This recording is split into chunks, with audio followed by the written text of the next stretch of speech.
Asas Akidah. Kitab inilah kitab Usul-Din, karangan Syekh Ibn Al-Tariq, kitab Jawi. Kemudian selepas habis liqah yang pertama, daurah pertama kita Akidah, insyaAllah minggu depan kita akan start kitab daurah matan fiqh peringkat pertama, yang akan dihandle oleh suara sekat-sekat. Suara jelas tak? Lupa nak tanya tadi. Jelas. Okay. Dia terputih-putih sikit lah, terputih-putih. Oh betul sah. Link kot, line. Okay. InsyaAllah minggu depan kita akan start daurah kitab fiqh yang pertama. Peringkat pertama kita Risalah Jamiah akan dihandle oleh Ustaz Ali Imran. Kemudian lepas kitab fiqh kita akan buat daurah kitab tasawuf pula peringkat pertama. Kita akan baca kitab Ayuhal Walad ataupun kitab Penawar Bagati. InsyaAllah selepas selesai 3 peringkat pertama bagi ketiga-tiga ilmu ni, kita akan masuk pula peringkat yang kedua, insyaAllah akidah. Kita akan daurah kitab akidah, kitab Umul Barahin. Kemudian seterusnya kitab fiqh, kita akan baca kitab Jawi juga. Dan kita akan baca kitab Arab, kemudian kitab tasawuf.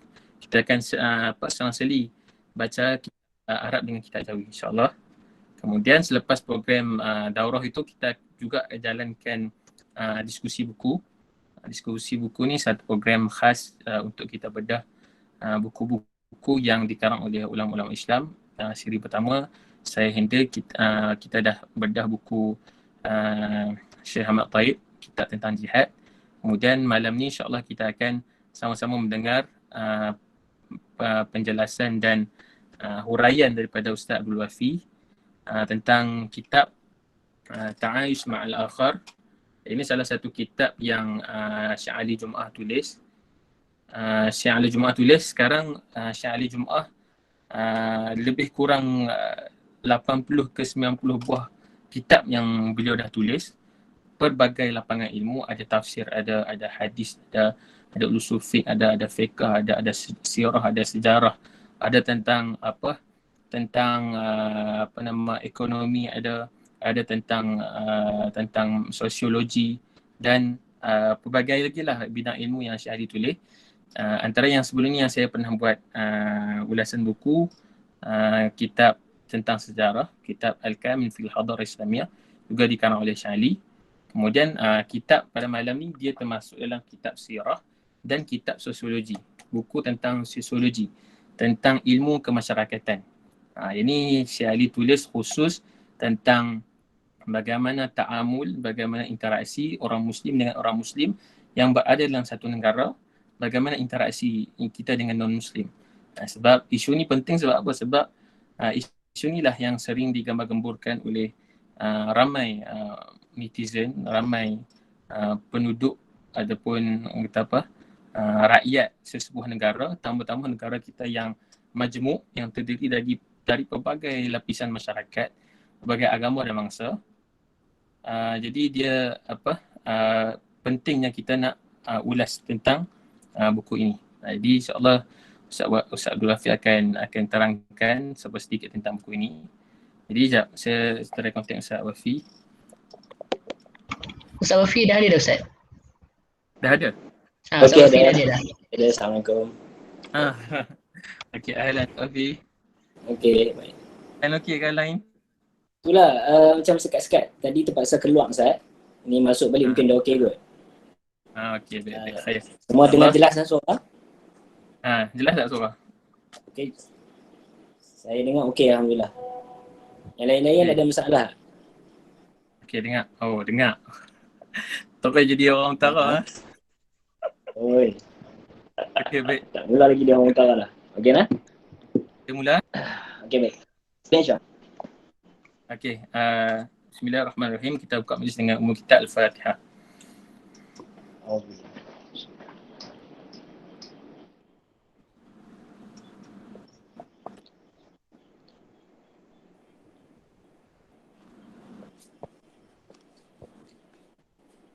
Baik. Alhamdulillah rabbil alamin wassalatu wassalamu ala asyrafil anbiya'i wal mursalin wa ala alihi washabihi ajma'in.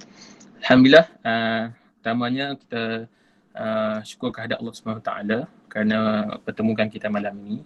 Salawat dan salam kepada Nabi Muhammad SAW. Atas perjuangan Madinah kita dapat mengucapi nikmat iman dan Islam, alhamdulillah. Jadi insya-Allah sebelum saya serahkan majlis kepada Al-Fadhil Ustaz Wafi, sebelum tu saya buat beberapa. Yang pertama, sahabat-sahabat hadirin sekalian, boleh pinkan di slide yang kita paparkan, yang slide Ustaz Mustaq tu, boleh pinkan untuk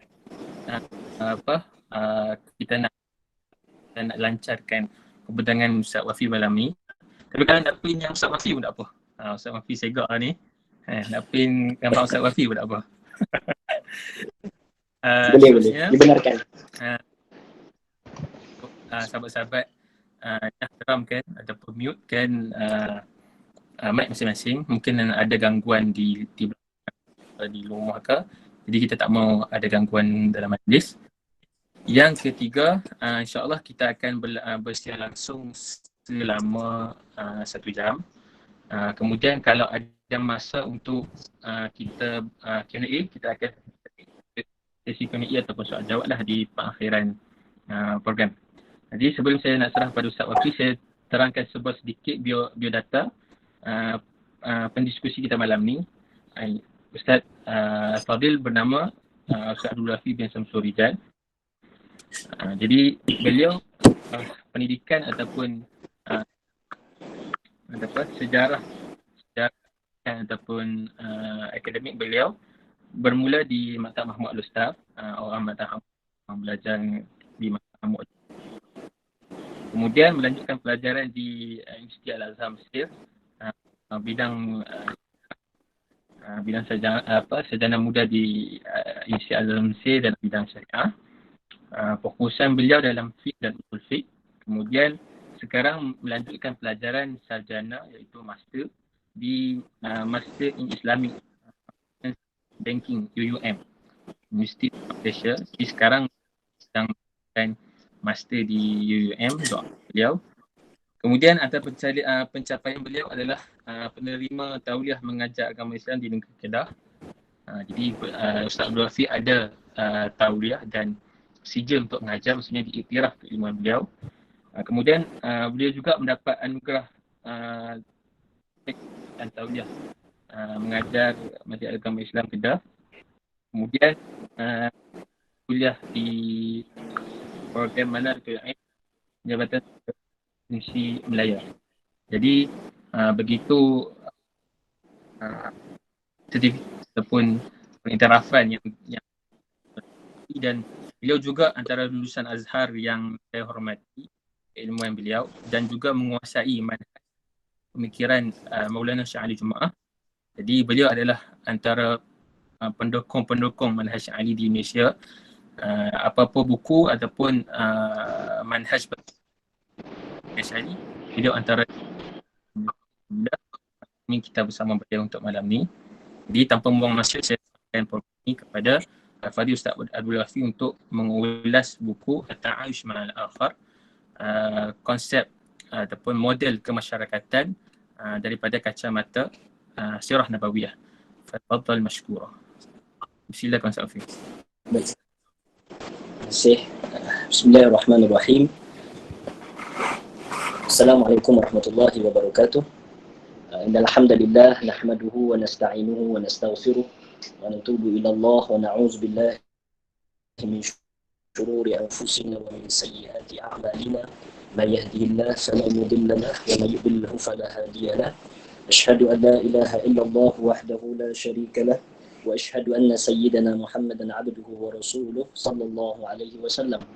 Allahumma salli ala sayyidina Muhammad al-barzakhi bain al-ahadiyyah wal wahidiyyah وبين البطون والظهور سر التجلي الأعظم أحمد البداية والبشارة محمد النهاية والهداية محمود السيرة والسريرة مصطفى العناية والرعاية وعلى آله وسلم عدد كمالك وكما يليق بكماله رب اغفر وارحم وتجاوز عما تعلم إنك أنت الأعز الأكرم. أما بعد yang dihormati, ucapkan terima kasih kepada pengurusi majlis Ustaz Hakim barisan kepimpinan Liqa Asy'ariyah, Ustaz Mushtaq dan juga para asatizah, hadirin hadirat yang dimuliakan oleh Allah Subhanahu wa taala. Ustaz Firdaus pun ada dengan kita, Ustaz Firdaus Ar-Razi. Ahlan wa sahlan wa marhaban bikum. Dan saya tak dapat sebutkan satu persatu nama tuan-tuan dan puan-puan, akan tetapi tidaklah mengurangkan kehormatan saya kepada tuan-tuan dan puan-puan semua. Pertama kali bersyukur kepada Allah Subhanahu wa taala kerana dengan limpah kurnia dan juga keizinan daripada Allah, malam ini merupakan kita kata malam yang pertama untuk MCO kita, PKP kita. Walaupun kita dikekang dengan pelbagai kekangan, tetapi perkara yang paling penting ialah kita tidak dikekang untuk mendapatkan ilmu. Kerana ilmu tidak ada masa yang ia membawa kerugian. Ilmu di waktu mana pun dia akan membawa keuntungan kepada pemilik ilmu tersebut. Jadi alhamdulillah dengan inisiatif yang dijalankan oleh pihak Liqa Asy'ariyah, kita dapat bersama pada malam ini membincangkan tentang tajuk model kemasyarakatan dari kacamata sirah nabawiyah. Dan kita akan menggunakan buku yang ditulis oleh bekas Mufti Mesir Dr. Ali Jumaah, seorang ilmuwan Islam yang ulung, ilmuwan Islam yang hebat. Pemikirannya ke depan di dalam mengkaji ilmu turas, dalam mengkaji Al-Quran dan Hadis, dan beliau mempunyai kelebihan untuk mempraktikkan Al-Quran dan Hadis sesuai dengan zaman sekarang. Yang kebolehan ini tidak hanya boleh didapatkan dengan belajar semata-mata. Tidak, kerana beliau pernah sebutkan sewaktu kami berada, cerita sikitlah, sewaktu kami berada dalam majlis beliau di Masjid Fadil di 6 Oktober di Mesir sana. Orang tanya kepada beliau, macam mana Syekh boleh sampai ke tahap ini? Maksud kata Syekh boleh faham banyak perkara, Syekh boleh, pemikiran Syekh luas, dan Syekh merupakan dah beberapa tahun dia tersenarai dalam berapa orang yang terpengaruh, dia tokoh Islam yang berpengaruh di dunia. Jadi macam mana Syekh boleh sampai tahap ini? Maka dia sebutkan, dia kata perkara yang aku capai ini tidak boleh dicapai melainkan dengan dua perkara. Dia tidak boleh, dia tak boleh dicapaikan dengan ilmu sahaja, tak boleh belajar sahaja, tetapi mesti diiringi dengan takwa. Nampak? Ini berdasarkan firman Allah, wattaqullah wa yu'allimukumullah. Kamu bertakwa kepada Allah, takwalah kepada Allah, dan hasil daripada takwa kamu itu Allah Ta'ala akan ajarkan kepada kamu. Jadi ini rahsia yang kami dapatkan daripada Dr. Ali Jumaah, daripada pengaplikasian ilmu beliau yang syarat, beliau mengaplikasikan ke dalam zaman ini. Apatah lagi kita bersama dengan buku beliau, salah satu pada buku beliau iaitu At-Ta'ayush Ma'al Akhar. Ta'ayush Ma'al Akhar ni kalau kita terjemahkan secara literalnya ialah kehidupan dengan orang lain. Kalau kita terjemahkan secara literalnya. Tapi kalau kita olah penterjemahan tersebut, kita boleh terjemahkan buku ini sebagai kehidupan bermasyarakat ataupun kehidupan bersama menurut kacamata sirah nabawiyah. Jadinya dalam buku ini Syekh Ali Jumaah ingin membawakan kepada kita manhaj, ingin membawakan kepada kita metodologi, ingin membawakan kepada kita bagaimana Nabi dan para sahabat hidup ketika zaman mereka dahulu. Kita nak bawa apa yang mereka amalkan. Kita tak nak bawa zaman mereka. Ini kita kena ambil faham. Kita tak nak kembali kepada zaman Nabi. Kerana zaman Nabi dan zaman kita sangat berbeza. Daripada segi perhubungan sudah berbeza. Daripada segi teknologi sudah berbeza. Daripada segi perundangan. Dan katakanlah apa sahaja, banyak perbezaan antara zaman kita dengan zaman Nabi SAW. Oleh itu, kita tak nak kembali pada zaman Nabi. Zaman Nabi itu telah berlalu. Telah lepas. Cuma Syekh Ali Jumaah, dia nak ajar kita melalui buku ini, dia nak ajar kita tengok sunnah. Dia nak ajar kita tengok hadis. Dia nak ajar kita apa yang Nabi ajarkan melalui kehidupan. Apa yang Nabi ajar itulah, panduan Nabi itulah kita bawa datang kepada zaman kita dan kita aplikasikan ia sesuai dengan zaman kita sekarang ini. Boleh? Jadi tajuk kita model kemasyarakatan dari kacamata sirah nabawiyah menggunakan buku At-Ta'ayush Ma'al Akhar yang dikarang oleh Syekh Ali Jumaah. Okay, next slide.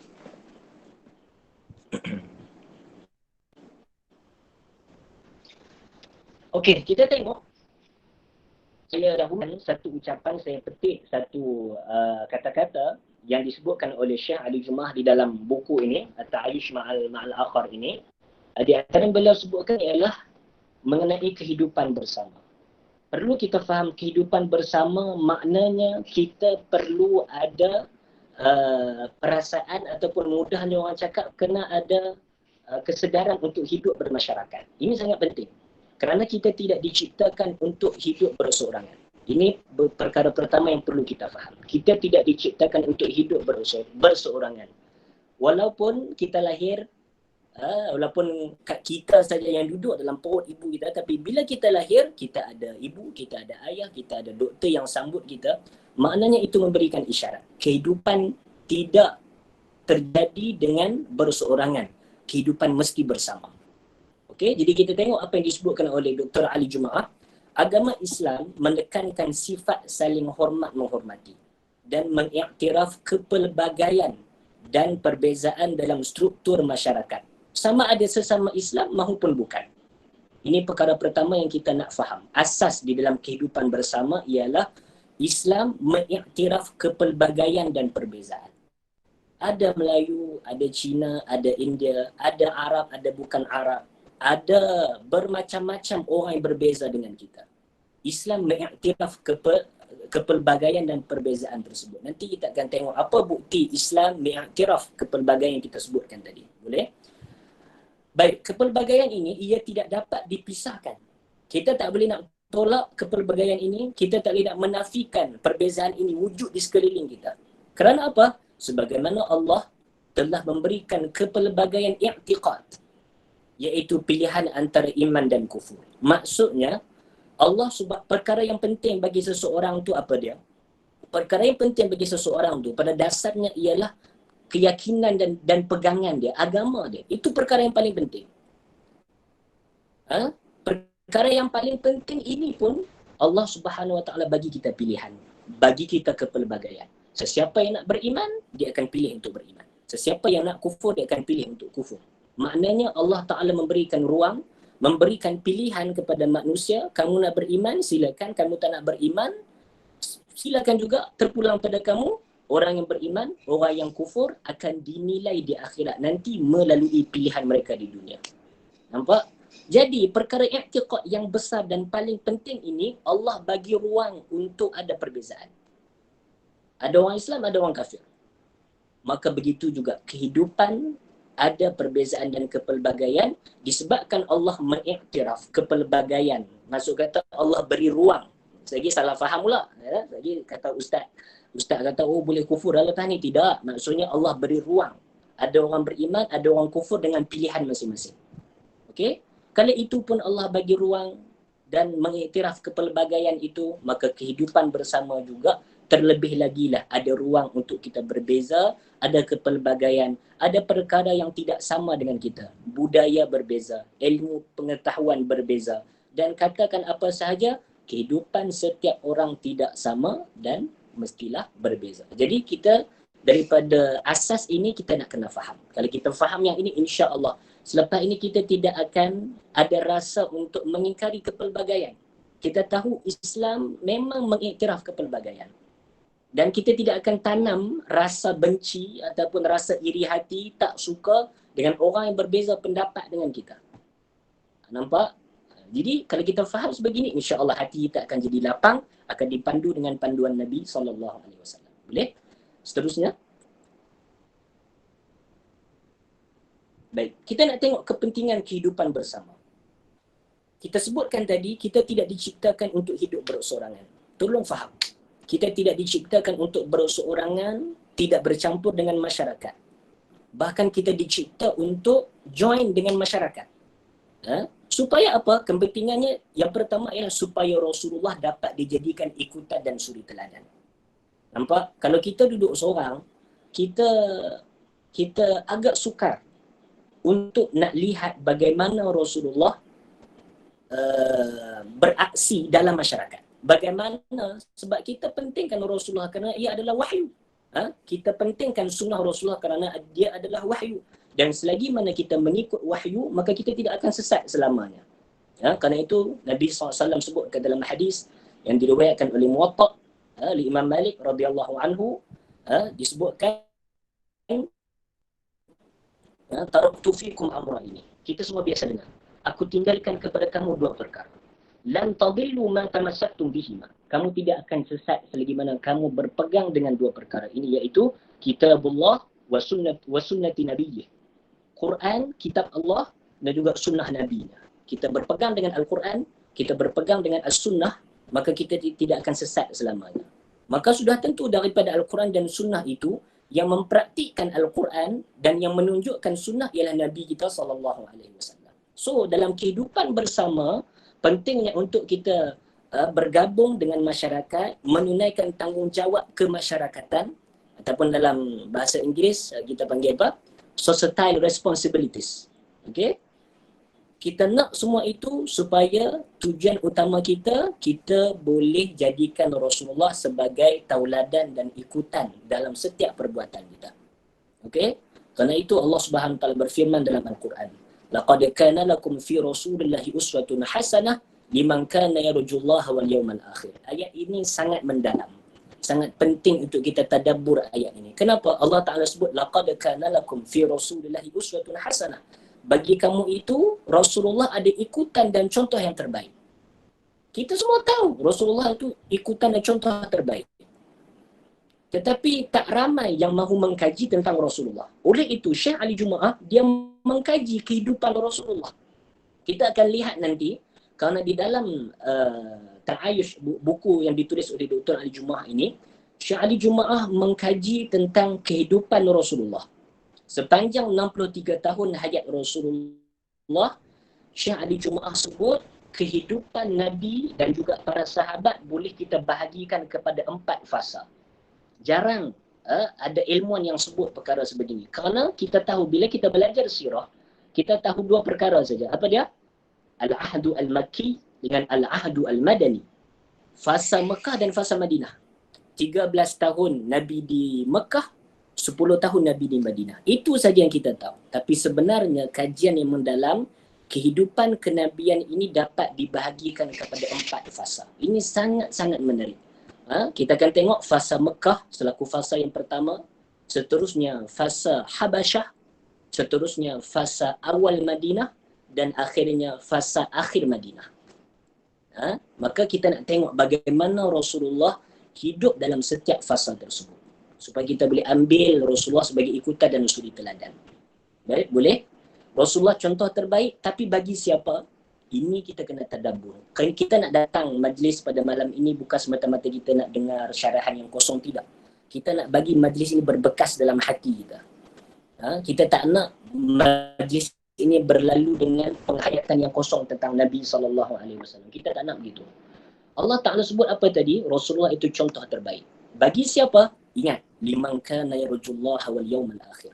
Bagi mereka yang mengharap balasan baik daripada Allah, bagi mereka yang mengharap redha Allah dan balasan baik di hari akhirat nanti. Orang yang mengharapkan redha Allah, orang yang mengharapkan balasan baik di akhirat nanti, dialah orang yang akan anggap Rasulullah sebagai suri teladan dan contoh ikutan yang terbaik. Tapi kalau bagi orang yang lalai, dia tidak akan menganggap Rasulullah sebagai contoh yang terbaik. Dia lebih suka untuk ambil pendapat orang lain, dia lebih suka untuk ambil model yang lain untuk jadikan teladan dalam hidup dia. Tetapi dia lupa Rasulullah. Orang sebegini ditakuti. Dia tidak akan mendapatkan redha Allah dan juga tidak mendapatkan balasan baik di hari akhirat.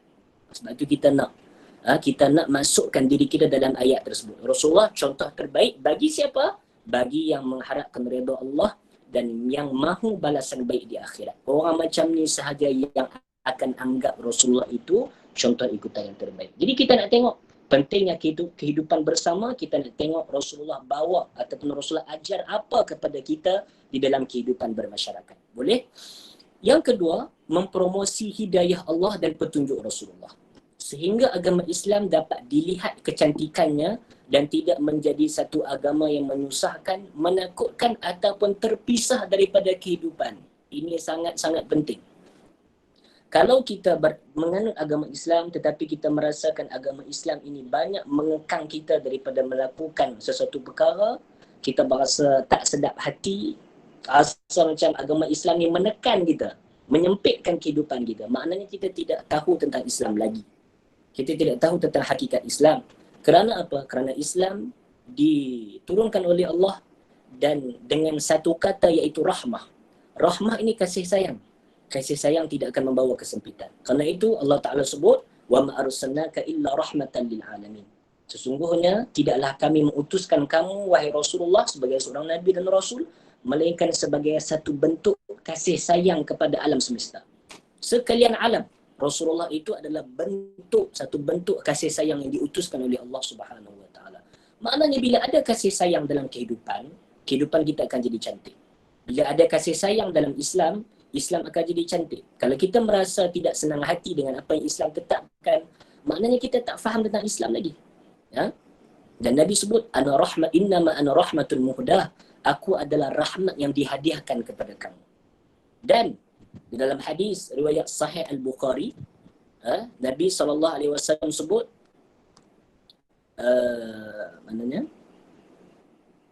Ja'alallahu rahmata mi'ata juz'in. Allah Ta'ala jadikan rahmat itu 100 bahagian. Fa'amsaka indahu tis'atan wa tis'ina juz'a. 99 Allah Ta'ala tahan. Wa anzala fil ardi juz'an wahidan. Allah Ta'ala menurunkan satu rahmat sahaja. Daripada 100 rahmat itu, Allah menurunkan satu rahmat sahaja ke dunia ini. Okey? Famin zalikal juz'i yatarahamul khalq. Daripada satu rahmat itu sahajalah ke semua manusia dapat merasai kasih sayang. Saya nak tanya kepada hadirin hadirat yang ada pada malam ini. Kita berasa seronok tak dengan keluarga kita?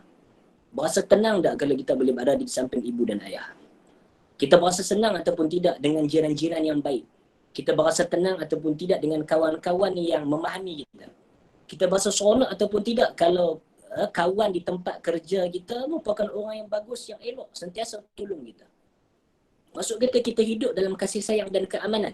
Betul? Maka saya nak tanya kepada hadirin dan hadirat. Apa sebab kita boleh merasai kemesraan dan kasih sayang tersebut? Mesti ada sebab dia. Ya? Agak-agak apa dia? Jawapannya ialah kerana rahmat. Siapa rahmat itu? Allah Ta'ala sebut satu sahaja dalam Al-Quran. Rahmat itu ialah Nabi SAW. Disebabkan Nabi yang Allah Ta'ala sifatkan baginda sebagai rahmat, kita dapat merasai kasih sayang sesama kita. Kalau tidak ada Nabi, kita tidak akan dapat merasai perasaan kasih dan sayang. Di antara kita dengan ibu bapa, kita dengan keluarga, kita dengan masyarakat. Tidak akan ada kasih sayang kalau tidak ada Nabi SAW. Sehingga kan, saya sambung sikit hadis riwayat Sahih Bukhari ini, Nabi sebut, hatta tarfa'ul farasu hafiraha an waladiha khasyatan an tusibah. Nabi sebut, rahmat ini satu saja Tuhan buat turun atas dunia. Kita dah tahu, rahmat yang satu itu ialah Nabi SAW. Wa ma arsalnaka illa rahmatan lil alamin. Okay, ayat tu. Dan Nabi sebut, daripada rahmat yang satu itulah segala makhluk merasai perasaan kasih dan sayang. Sehingga kan Nabi sebut, kalau kamu melihat ada kuda yang tiba-tiba dia terpijak anak dia. Ada kuda, dia ada anak, dia terpijak anak dia. Kemudian dia angkat kerana takut menyakiti anak dia. Maka kamu kena sedar perbuatan kuda tadi itu merupakan kesan daripada rahmat yang satu itu. Kalau kita tengok binatang jaga anak dia, kita kena ingat kenapa ibu binatang tu ada perasaan, kenapa dia jaga anak dia? Sebab dia ada perasaan sayang kepada anak dia. Siapa yang menyebabkan perasaan sayang itu? Nabi SAW. Ini dalil hadis Sahih Bukhari. Famin zalikal juz'i yatarahamul khalq. Daripada satu rahmat itulah ke semua makhluk ada perasaan kasih sayang. Nampak? Maka Nabi ialah sumber kepada kasih sayang, sumber kecantikan dalam agama Islam. Belajar tentang Nabi, anda akan mendapati kecantikan dan kebaikan dalam agama Islam yang tidak bertepi. Boleh? Baik, kemudiannya wasilah kepada keamanan. Pentingnya kehidupan bersama ialah kerana ia wasilah kepada keamanan.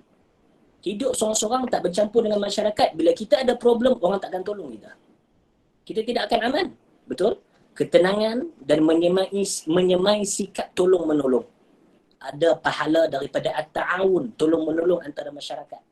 Tanpa kehidupan bersama, manusia akan terasing dari alam sekelilingnya. Sepatutnya bukan dari itu, kesilapan tata bahasa. Daripada alam sekelilingnya. Bukan daripada alam sekelilingnya. Islam tak ajar kita untuk berpisah dengan kehidupan, perlu bercampur dengan masyarakat, perlu bercampur dengan kehidupan.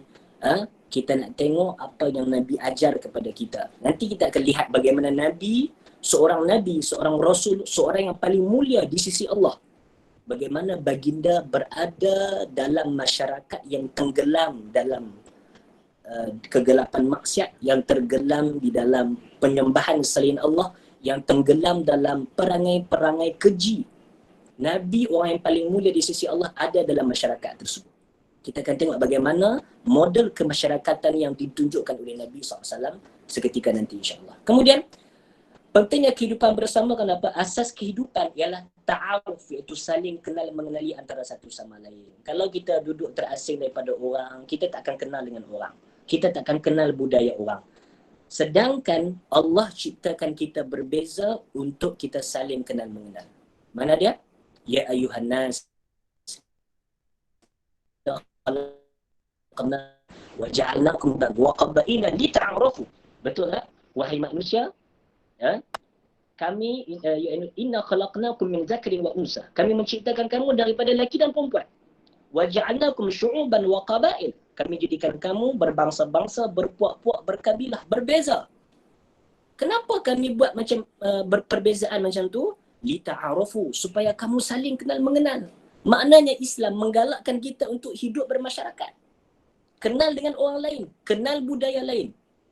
Karena itu, Syekh Usamah, penasihat agama kerajaan Mesir sekarang, ketika dia menghuraikan ayat ini, dia kata ayat ini sebenarnya membawa mesej yang lebih luas daripada apa yang kita faham. Kita faham, ayat ni untuk kita kenal mengenal antara satu sama lain sajalah. Kita kenal komuniti kita sahaja. Macam tu. Tak, Syekh Usamah kata ayat ini mesejnya jauh daripada itu. Jauh lebih besar daripada itu. Ayat ini diturunkan oleh Allah untuk kita luaskan skop kenal mengenal antara kita. Kita perlu mengenal. Orang Melayu kena kenal budaya orang Cina.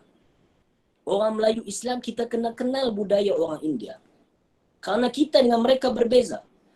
Kita dan mereka diciptakan oleh Allah. Kita berbeza, perbezaan itu Allah Ta'ala sebut lita'arafu, untuk kamu saling kenal mengenal. Kerana itu juga kita jangan takut. InsyaAllah tak ada yang takut lah. Kebanyakan daripada kita kena tanam. Mana yang sekarang ini yang mengikuti program kita, ada yang masih belum melanjutkan pelajaran atau masih lepas SPM kan, insyaAllah lepas COVID nanti kita kena tanam. Aku nak pergi UK, aku nak pergi Japan, aku nak pergi Australia, nak pergi Mesir, nak pergi itu, nak pergi ini. Supaya apa? Supaya aku boleh berkenalan dengan budaya mereka, ilmu mereka, aku boleh serapkan segala nilai dan modal tambah itu kepada diri aku, dan aku boleh bawa satu perkara yang baru yang membawa kemajuan kepada umat. Nampak tak? Ini ayat yang menggalakkan kita untuk kehidupan bersama, saling ta'aruf, kena mengenal antara satu sama lain. Boleh? Kemudian saling bertukar fikiran, idea dan berkongsi kepentingan dan juga manfaat. Kita kepentingan kehidupan bersama supaya kita saling tukar pemikiran kita. Idea kita seorang tak cukup untuk nak memberikan satu impak yang baru kepada ummah, negara dan bangsa. Tak cukup. Kita kena ada tim kita. Macam Liqa' Asyairah, alhamdulillah, diteraji oleh asatizah yang muda-muda yang ada pemikiran yang hebat, ada gagasan yang hebat. Moga Allah Ta'ala memberkati tim Liqa' Asyairah untuk membawa agama yang benar dengan pemahaman para ulama kepada masyarakat, insyaAllah. Jadi nak bertukar fikiran, idea, kongsi kepentingan dan manfaat. Okey? Terkadang kita tengok bila kita hidup dengan orang lain, hidup dengan budaya orang lain, terkadang budaya mereka itu ada bersalahan dengan syariat. Contohnya orang Arab, kalau ada kematian yang biasa duduk di Mesir mana, tahulah ada kematian, mereka akan mereka akan meronta-ronta. Orang perempuan sana, mereka akan meninggikan suara, meronta-ronta, dan perkara itu budaya mereka tapi bersalahan dengan syariat. Nampak? Jadi kita belajar budaya orang lain, tetapi kita macam mana kita nak menapis budaya tersebut? Maka ayat yang tadi juga, inna akramakum indallahi atqakum. Orang yang paling mulia di kalangan kamu, orang yang paling bertakwa di antara kamu. Maksudnya apa dia? Allah Subhanahu Wa Taala meletakkan kepada kita benchmark. Awak nak belajar apa, belajarlah. Awak nak bawa balik budaya apa, bawa baliklah. Asalkan takwa itu menjadi indikator, menjadi benchmark kepada apa yang anda belajar, apa yang anda serap, apa yang anda ketahui daripada budaya dan idea orang lain. Nak beramal ataupun tidak, letakkan takwa sebagai neraca kita. Itu ayat tu sangat penting untuk kita faham, untuk kita ada penghayatan kemasyarakatan, kehidupan bermasyarakat, seperti mana ditunjukkan dalam Al-Quran dan Sunnah. Bolehnya itu kepentingan kehidupan bersama, kita senaraikan 5 kepentingan yang ada dengan kita sekarang. Baik, seterusnya, slide seterusnya.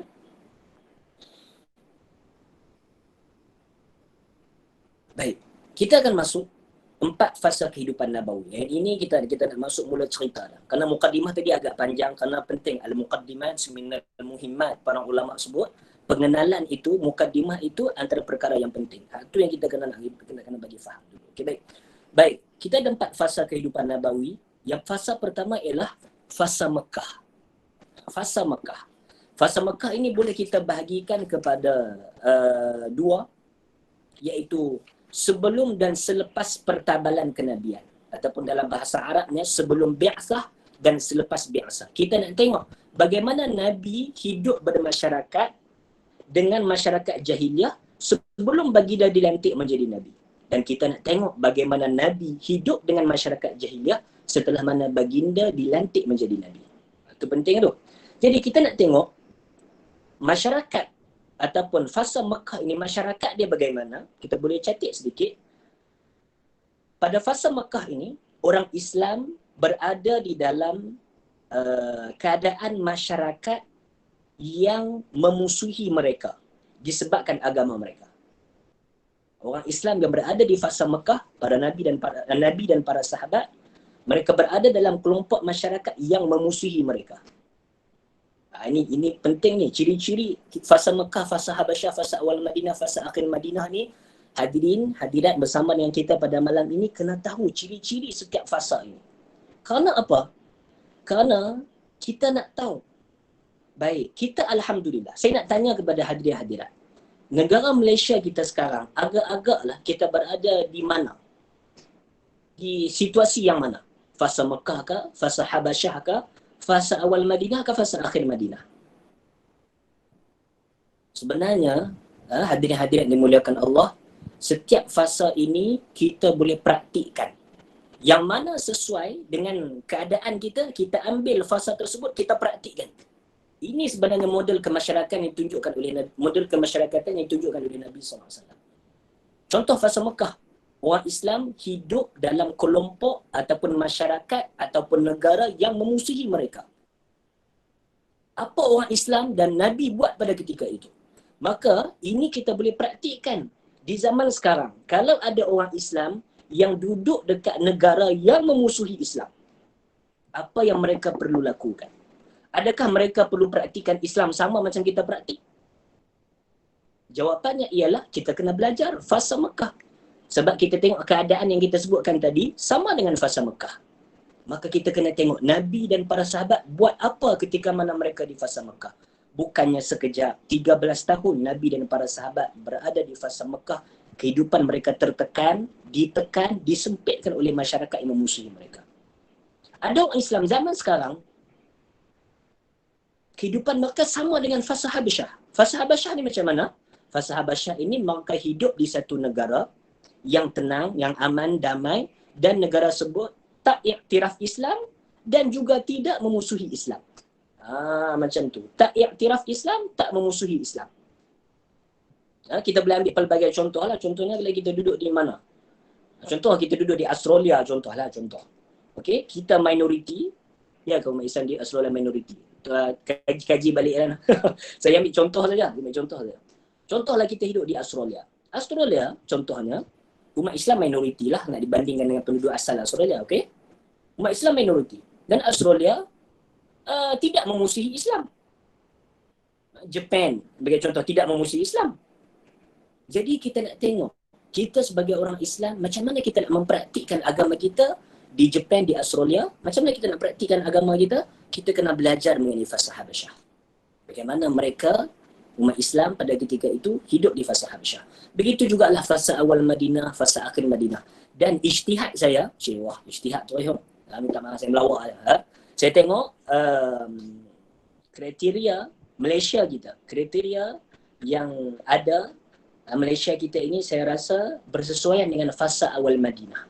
Fasa Malaysia kita berada di warna hijau itu, fasa awal Madinah. Jadi kita akan sebutkan kenapa ya, insya-Allah. Baik. Jadi kita tengok fasa Mekah, kita sebut umat Islam hidup dalam masyarakat yang memusuhi mereka. Apa tindakan umat Islam pada ketika itu? Boleh catat, mereka mengamalkan sabar, menahan segala kesakitan dan juga mereka berdakwah. Itu sahaja yang mereka lakukan di fasa Mekah. 13 tahun. Tak perang, tak lawan. Kita ni hidup dalam negara Islam. Tapi sikit-sikit nak perang itu. Nak ini. Nak jatuhkan kerajaan dengan cara yang tak betul. Contohnya lah. Kalau betul tak apa, demokrasi tak ada masalah. Di fasa Mekah mereka ditekan, ditindas. Apa yang mereka lakukan? Umat Islam pada ketika itu, Nabi dan para sahabat buat apa? Mereka bersabar, mereka tahammul. Tahammul ini mereka menahan dan menerima segala kesakitan yang dikenakan kepada mereka. Mereka husnul muamalah, mereka berinteraksi dengan baik. Bukan kerana mereka musuh kita, kita jangan berinteraksi dengan mereka langsung. Ataupun kita kena balas apa yang mereka buat, macam mana mereka buat kat kita. Tidak, umat Islam tidak begitu. Dan juga wad-da'wah ilal Islam. Umat Islam di fasa Mekah, mereka melakukan dakwah. Ajak orang, tarik orang kepada Islam. Itu yang dilakukan oleh umat Islam ketika di fasa Mekah. Seterusnya fasa Habasyah. Fasa Habasyah, apa ciri-cirinya? Orang Islam sedikit dan dalam kehidupan masyarakat yang tenang, aman, damai, seperti mana yang sebutkan tadi, tidak memusuhi Islam dan juga tidak mengiktiraf Islam. Awak nak hidup cara awak boleh, tak ada masalah. Ketika itu sahabat dia raja kepada Habasyah, Ethiopia ini, sahabat dia An-Najashi. An-Najashi. Okey? Maka bagaimana orang Islam hidup di Habasyah? Kita catat sedikit. Mereka al-indimaj. Indimaj ni apa? Mereka hidup bermasyarakat. Apa yang aktiviti sosial yang ada, umat Islam pada ketika itu, para sahabat ketika di fasa Habasyah, mereka join. Mereka tak rasa kami Islam, kami hebat, kami tak nak join korang. No, mereka tak rasa macam tu. Okay? Wal wafa, taat. Taat kepada negara tersebut. Kerana negara tersebut tak memusuhi Islam. Wal musyarakah. Musyarakah sama juga tadi. Mereka berinteraksi, ada integrasi antara mereka dan negara Habasyah. Ataupun sosio budaya Habasyah pada ketika itu. Mereka tidak mengasingkan diri di Habasyah walaupun mereka minoriti. Okey? Fasa awal Madinah, fasa awal Madinah saya sebutkan tadi ada persamaan dengan Malaysia kita. Apa dia? Orang Islam majoriti dan ada juga orang lain yang merupakan kelompok minoriti. Kita ada Melayu Islam, kita ada Cina, India dan sebagainya. Begitu juga di Madinah pada ketika itu. Nanti kita akan tengok. Jadi, dan juga fasa awal Madinah, masyarakat berada di bawah pimpinan Islam. Di bawah negara Islam. Macam kita sekarang, alhamdulillah. Kita dalam perlembagaan persekutuan telah menetapkan agama Islam ialah agama rasmi, di samping agama lain boleh diamalkan. Selagi mana tidak mengganggu keamanan. Itu perlembagaan persekutuan kita. Kita berada di bawah negara Islam, dalam negara Islam, dan juga kita adalah majoriti, yang lain adalah minoriti. Karena itu saya katakan, ciri-ciri yang kita sebutkan tadi, Malaysia kita sama dengan fasa awal Madinah. Ini menarik. Okey? Jadi orang Islam yang berada di fasa awal Madinah, Nabi dan para sahabat buat apa ketika fasa awal Madinah? Mereka menekankan konsep kesamarataan. Ini penting ni, kesamarataan. Boleh catat. Kemudian al-ikha, mereka menekankan konsep persaudaraan, bukan pergaduhan antara kaum. Seterusnya mereka menekankan konsep at-ta'awun, saling tolong-menolong. Dan akhirnya mereka menekankan konsep al-muwatanah lil jami', hak kerakyatan. Maksudnya bila anda jadi rakyat Madinah, anda akan dapatkan hak anda sebagai rakyat Madinah.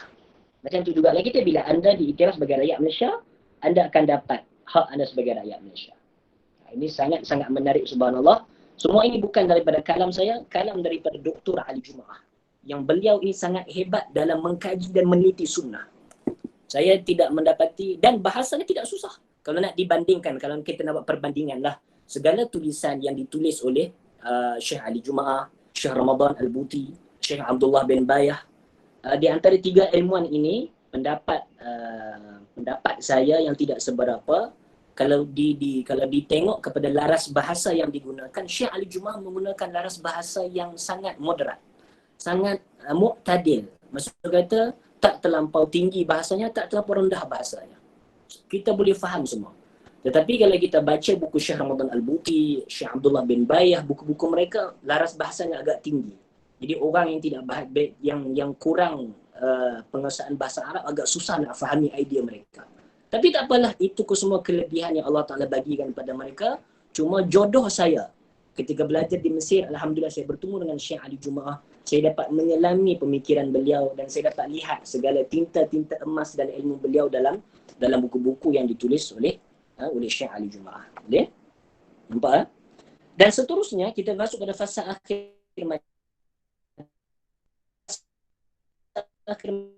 macam Madinah, fasanya minoriti, kelompok bukan Islam sudah berkurangan sangat-sangat dah. Boleh dikatakan hampir tiada. Waktu itu Madinah dipenuhi dengan orang Islam sahaja. Setelah mana Yahudi kena kick out daripada Madinah, okey? Maka ketika itu majoriti umat Islam sahaja. Ada sedikit sajalah minoriti. Ya? Dan waktu itu juga Madinah kuat dan Madinah secara rasminya menjadi negara Islam yang kukuh dan hebat. Ini kita, Malaysia tak masuk dalam fasa akhir Madinah. Kita masih dalam fasa awal Madinah. Okey? Dan ketika fasa akhir Madinah, ketika mana umat Islam sangat kuat dah pada ketika itu, umat Islam buat apa? Kita tengok, mereka mengamalkan keadilan. Walin fitah, mereka mengamalkan keterbukaan. Dalam duk kuat tu pun, mereka masih mengamalkan keadilan, masih mengamalkan keterbukaan. Wal hiwar, dan mereka mengamalkan dialog terbuka. Mana-mana orang boleh bagi pendapat, tak kiralah sesama Islam ataupun bukan Islam, kita amalkan keterbukaan. Nampak? Jadi 4 fasa ini sangat penting untuk kita belajar. Cuma malangnya di kesempatan yang ada ini kita tak dapat nak merungkai satu persatu fasa yang ada.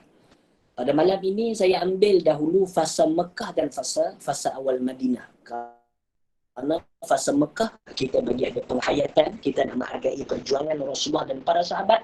Fasa awal Madinah kita nak tengok kerana saya sebutkan tadi menarik, kerana fasa awal Madinah bersesuaian dengan negara Malaysia kita. Okey, baik. Slide seterusnya. Ustaz Hakim, Ustaz Mushtaq ni kalau ikut ni pukul 11.30 habis ni. Pukul 1 tak apa Ustaz. Alah. Tak apa lah sudah. Dia tengah sedap Semua work from home, tak ada masalah. Ni tak sedar ni, tiba dah 12.30 dah ni. Sedap-sedap. Itu insya-Allah kita teruskan. Insya-Allah saya cuba kita tak sampai lewat sangatlah sebab saya pun bila kuliah online ni cepat lapang sikit. Tak ada apa nak makan ni. Nak kena keluar pergi dapur makan. Jam 3 pagi 3 pagi pun boleh Ustaz. InsyaAllah kita try mana kita mampu. Boleh. Baik, kita masuk di fasa Mekah.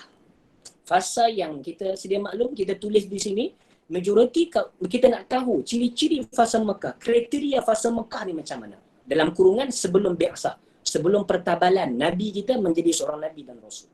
Okey? Majoriti kaum Quraisy di zaman jahiliyah merupakan penyembah berhala. Kita sedia maklum.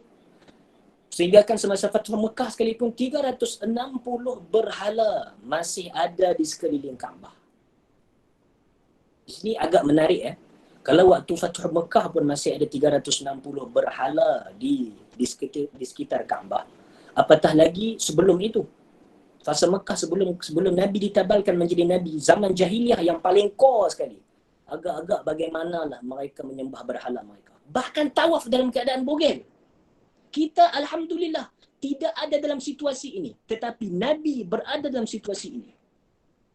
Boleh bayang tengok betapa Nabi menghadapi kebejatan masyarakat yang sangat parah pada ketika itu. Kita tidak ada di tempat Nabi. Karena itu kita tak boleh mendabik dada perjuangan kita paling hebat dan sebagainya. Kita kena pandang orang Islam dengan kasih sayang. Karena kita tahu Nabi membawa Islam pada kita lebih susah. Perjuangan yang tidak tergambar dalam pemikiran kita. You boleh bayang tak kalau you duduk ada dalam masyarakat, you tengok orang bogel jalan kat mall kat apa semua. You orang baik. Nabi SAW orang baik, orang hebat, orang suci. Tapi berada dalam masyarakat yang sangat keji. Nampak? Sering melakukan perkara keji seperti zina dan minum arak. Orang yang kuat menindas orang yang lemah dan merampas haknya. Jangan oleh itu kita fahamlah. Kita ada di zaman sekarang ini kita rasa sempit, kerajaan tak adil lah, apalah. Tempat kerja kita menindas kita, kawan khianat dan sebagainya. Itu belum ada bandingannya dengan masyarakat Mekah pada ketika dahulu. Tidak ada bandingannya. Satu habuk pun kita tak boleh bandingkan. Mereka lebih teruk daripada kita. Karena itu kita belajar sirah, kita insaf. Tambah kita belajar begini, kita insaf, ada penghayatan. Dan kita tahu betapa beratnya Rasulullah menyampaikan Islam dalam masyarakat yang sebegitu rupa. Nampak? Yang mempunyai hamba pula tidak menghormati hamba-hamba itu selayaknya sebagai manusia. Hamba ini adalah binatang yang berupa manusia. Itu sahaja. Tidak ada nilainya sebagai manusia pun. Zahir saja manusia, tetapi mereka itu binatang. Mereka diperlakukan sebagai binatang. Orang Arab meninggi diri dan bermegah-megah dengan yang bukan Arab. Tu, dalam hati mereka ada sifat takabur. Agak-agak tuan-tuan, perempuan hadirin-hadirat. Agak-agak bagaimana keadaan Mekah pada ketika itu. Teruk lah agak-agak. Teruk. Kalau kita berada di zaman tersebut, apalah agak-agak kita akan lakukan. Kita nak mengadu kat siapa? Kita nak buat apa? Tengok Rasulullah macam mana? Rasulullah SAW merupakan individu yang menghiasi dirinya dengan akhlak yang baik serta konsisten berinteraksi dengan masyarakat Mekah secara jujur, amanah, kasih sayang dan menepati janji. Subhanallah, seorang insan Rasulullah dalam kebejatan sosial masyarakat pada waktu itu, baginda masih menjaga kepribadian dan personaliti baginda. Ini yang kita boleh ambil. Kita boleh ambil. Rasulullah menjaga personaliti baginda. Bahkan dalam kebejatan yang teruk sebegitu pun, Rasulullah masih bekerja dengan masyarakat Makkah. Ini diriwayatkan dalam Sahih Al-Bukhari, Nabi SAW ra'a al-ghanama ala qarari li ahli Makkah. Nabi SAW bekerja dengan masyarakat Makkah pada ketika itu, ambil upah menjaga kambing. Nabi tak kata dia ni bagus, dia ni elok, tak layak bercampur dengan masyarakat yang buruk dan keji ni. Aku nak kerja sendiri. Tak mau kerja dengan orang yang teruk perangainya. Tak, Nabi SAW tak begitu. Disebutkan dalam Sahih Bukhari, Nabi kerja macam orang biasa. Nampak tak? Nabi masuk dengan masyarakat. Walaupun masyarakat tu teruk. Subhanallahil azim. Allahumma salli wa sallim ala sayyidina Muhammad wa ala alihi wa sahbihi ajma'in. Okey? Dan juga seterusnya, Quraisy menghormati akhlak yang baik, namun mereka selalu tidak mengendahkannya dan tidak pula mempraktikkannya. Mereka tahu Nabi ni orang baik, ada akhlak yang begitu hebat dan sebagainya. Sehingga kan mereka mengiktiraf Nabi. Ingat tak kita sewaktu peristiwa pembinaan semula Kaabah? Last sekali bila daripada buat siap dah Kaabah, nak letak Hajarul Aswad tu, semua bertelagah orang Arab. Benda kecil pun bertelagah macam apa lagi? Yang mana biasa pergi dengan Arab, tahulah mereka ni macam mana. Apatah lagi Hajarul Aswad, batu daripada syurga. Mereka menghormati Kaabah dan menghormati Hajarul Aswad. Ketika mana nak meletakkan Hajarul Aswad, mereka bergaduh. Seperti mana yang disebutkan dalam sirah Ibnu Ishaq. Dan juga kitab-kitab sirah yang lain. Mereka bergaduh. Sehingga kan mereka wa'addu lil qital. Mereka dah bersedia untuk berperang dah. Asai nak letak Hajarul Aswad saja, mereka dah siap berperang dah. Hang tak boleh. Aku yang ni. Yang dia pula kata, hang tak boleh, aku yang akan letak. Teruknya masyarakat pada ketika itu. Walaupun macam tu, akhirnya, ringkaskan cerita, mereka menjadikan Nabi sebagai orang yang akan menyelesaikan pertelingkahan mereka. Sehingga kan mereka sebut, bila mereka tengok Rasulullah masuk, adalah cerita tu kan, semua orang tahu. Maka bila tengok Rasulullah masuk, mereka kata apa? Hazal amin, radina, haza Muhammad. Apa maksud dia? Ini adalah orang yang amanah, orang yang dipercayai. Bila mereka tengok Rasulullah, perkataan itu yang keluar daripada mulut mereka. Ini orang yang beramanah, ini orang yang dipercayai. Radina, kami setuju Muhammad yang akan menyelesaikan masalah kita. Hadza Muhammad, inilah Muhammad. Saya nak hadirat bayang. Kita dah sebut dah masyarakat Arab ni teruk. Tapi dalam teruk-teruk mereka mengakui personality ataupun bahasa lain, ketokohan yang ada yang bernama Rasulullah SAW. Maka mereka memang mengiktiraf akhlak yang baik, tapi dia tak praktik. Dia buat tak erti saja. Tapi Rasulullah orang yang menjaga personality diri. Ini model kemasyarakatan yang kita nak. Boleh? Baik, seterusnya. Kasihkan sedikit. Bagaimana baginda hidup bersama mereka, itu masyarakat jahiliah. Kita nak tengok di dalam teruknya masyarakat itu bagaimana Rasulullah hidup bersama dengan mereka. Model kemasyarakatan yang penting kita nak tengok ni bila. Baginda merupakan contoh dalam kehidupan bermasyarakat. Contoh seorang yang sentiasa menunaikan tanggungjawab kemasyarakatan, sentiasa memberi perhatian kepada kebajikan masyarakat dan melarang sebarang bentuk kezaliman. Ini sangat-sangat penting ni. Nampak tak? Kita sebut banyak kali. Kita sebut dah masyarakat Arab ni teruk. Tetapi baginda siapa pada ketika itu? Baginda merupakan contoh dalam kehidupan bermasyarakat. Ambil hak ni satu saja pun cukup lah. Mana tahu nanti kita akan pergi ke US ke di mana ke satu tempat yang menekan orang yang beragama Islam, kita akan buat macam Rasulullah buat. Baginda merupakan contoh dalam kehidupan bermasyarakat. Mananya ini ditunjukkan dalam hadis Sayyidatuna Aisyah. Betul tak? Minta maaf. Sayyidatuna Khadijah. Kita dah tahu kan, bila Rasulullah dapat wahyu kali pertama, Rasulullah balik dalam tubuh badannya ataupun badannya bergetar-ketar kerana takut, kerana beratnya menerima wahyu. Bila sampai ke rumah, Nabi SAW suruh Sayyidatuna Khadijah selimutkan baginda. Zammiluni. Dan bila tengah selimut tu, Rasulullah kata dekat isteri baginda, laqad khashitu ala nafsi. Wahai Khadijah, aku takut aku tidak mampu untuk menanggung semua ini. Aku takut aku mati wahai Khadijah kerana beratnya menerima wahyu daripada seorang malaikat. Aku takut aku akan diapa-apakan. Aku takut aku mati wahai Khadijah. Apa jawapan Khadijah? Waktu itu Khadijah kata, kalla abshir. Wahai suamiku, tidak sama sekali. Bergembiralah. Demi Allah, Allah tidak akan mengapa-apakan kamu. Allah akan menjaga kamu wahai suamiku. Sesungguhnya kamu ini la tasilur rahim. Orang yang sangat kuat menjaga hubungan silaturahim antara keluarga. Ini model kemasyarakatan yang kita nak. Yang ada dengan program kita pada malam ini, benda pertama kita kena ambil maklum ialah tentang keluarga kita.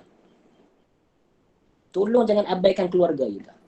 Nabi ialah innaka la tasilur rahim. Wahai suamiku, Sayyidatuna Khadijah kata, kamu orang yang sangat kuat menjaga hubungan silaturahim kekeluargaan.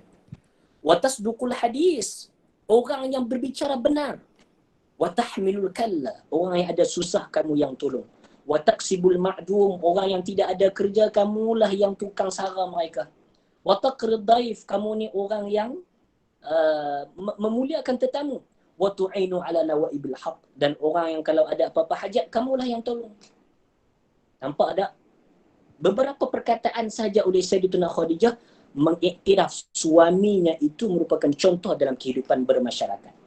Bukan ketika masyarakat berada dalam kehidupan yang baik, tapi masyarakat yang teruk, masyarakat Mekah pada ketika itu. Tapi Nabi menjadi contoh dalam kehidupan bermasyarakat.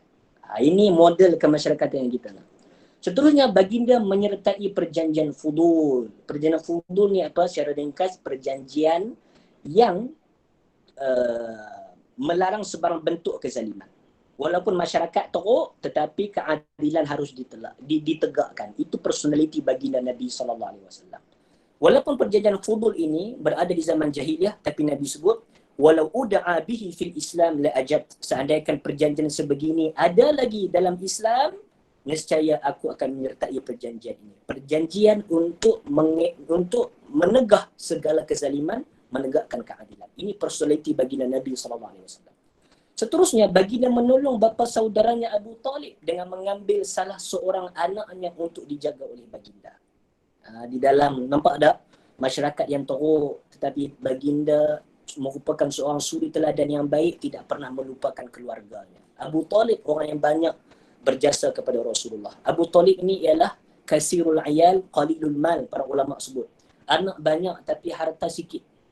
Satu ketika, disebutkan dalam sirah Ibnu Hisham, Mekah dilanda krisis ekonomi. Bila dilanda krisis ekonomi, tidak ada hasil, makanan, minuman semua sedikit dan sebagainya. Kerana orang masyarakat berada di kesempitan pada waktu itu. Sama macam PKP kita sekarang, lebih kurang. Walaupun macam tu, walaupun krisis ekonomi berlaku di Mekah pada ketika itu, mata pencarian disekat dan sebagainya, tak ada duit macam kita sekarang lah. Rasulullah tak melupakan keluarga baginda. Rasulullah tak melupakan Abu Talib. Sehingga kan Rasulullah beri cadangan kepada Al-Abbas, juga bapa saudara Rasulullah. Rasulullah sebut kepada Al-Abbas, Al-Abbas, aku nak mencadangkan kita pergi kepada Abu Talib, kita ambil kamu ambil seorang anak Abu Talib, aku ambil seorang anak Abu Talib, kamu jaga seorang, aku jaga seorang. Kita tolong Abu Talib, ringankan beban dia. Subhanallah. Ini baginda Rasulullah SAW.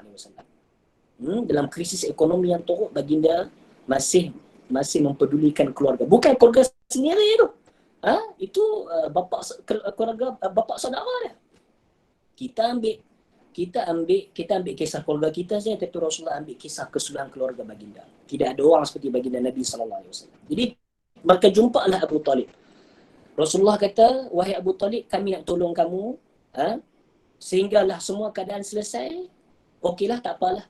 Oleh itu, Al-Abbas akan ambil seorang, aku Rasulullah akan ambil seorang. Akan ambil seorang daripada anak kamu. Oleh itu Al-Abbas ambil Ja'far bin Abu Talib, Rasulullah ambil Sayyidina Ali. Untuk Rasulullah juga. Rasulullah peluk Sayyidina Ali.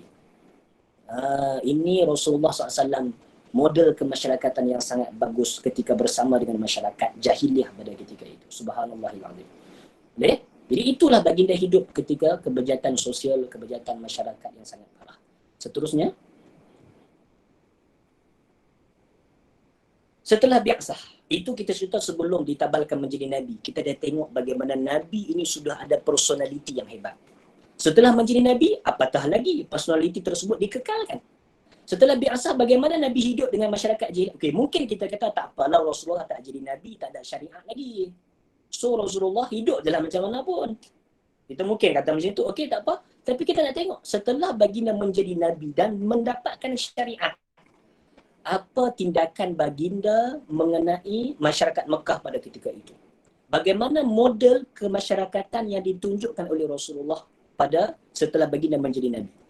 Tengok yang pertama, tidak mengasingkan diri daripada masyarakat dan tidak juga meninggalkan Kaabah untuk beribadat. Walaupun setelah jadi Nabi, jadi orang hebat di sisi Allah, baginda tidak mengasingkan diri daripada masyarakat walaupun masyarakat itu teruk. Kita pantang hebat sikit nak buat grup kita, nak berlain pada orang. Sedangkan masyarakat kita okey, tak seteruk masyarakat jahiliah Mekah. Contoh sajalah kan. Rasulullah tidak begitu. Tidak mengasingkan diri daripada masyarakat. Kalau kita tengok di fasa-fasa semua ini, Rasulullah orang yang sangat kuat kehidupan bermasyarakat. Sangat kuat. Tak ada orang macam baginda. Kita ni kadang-kadang malas nak jumpa orang, malas nak duduk dengan orang, malas nak jumpa orang tu perangai bodoh. Kita macam tu. Rasulullah tak. Rasulullah tidak. Menunjukkan syariat Islam dan tidak mempedulikan patung-patung yang berdiri tegak di sekitar Kaabah. Sehingga kan Rasulullah, bila Rasulullah sembahyang di Kaabah, ada orang musyrikin datang lalu jerut Rasulullah SAW ketika Rasulullah tengah sembahyang. Sampai macam itulah. Walaupun baginda dikenakan ujian sebegitu, baginda tidak mengasingkan diri daripada masyarakat. Nampak? Kemudian baginda mengarahkan para sahabat supaya bersabar dan tidak cuba untuk melakukan perkembungan secara kasar dengan orang kafir. kita juga nanti kalau ditakdirkan Allah kita duduk di US, California ke LA ke mana-mana ke, orang buat tak ketahuan, buat mudarat dekat kita sebagai orang Islam.